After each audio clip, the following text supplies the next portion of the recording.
Hi guys, mangunguha tayo ngayon ng bagong okra para may ulam tayo. Ito na, pahingi po ng ating okra. Salamat sa biyaya. Oh, isang okra para sa ating malusog na tiyan. Ayan, ngayon pupunta tayo dito. Oh, akala mo layo-layo. Ang layo ng ating farm. Ayan. Pahingi po ulit. Ayan. Thank you, thank you. Thank you sa biyaya. Ayan, nakadalawa na tayo. Libre ng ulam natin ngayong hapon. Ito, pahingi po ulit. Ang bait-bait naman. Ang galing naman ng nagtanim. Ang galing naman ni Kuya John.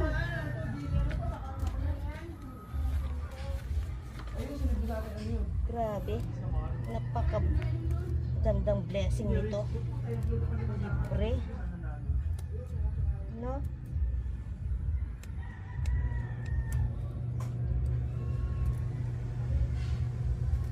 Yan. Thank you. Ayan. Kuha pa tayo. Dito pa tayo. Oh, ang galing-galing. Grabe.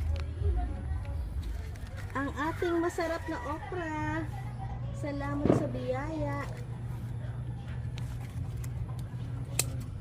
Wow, ang galing tayo. Grabe oh. Masustansya na.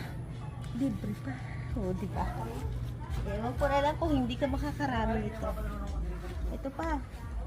Sobrang blessing. Ayan.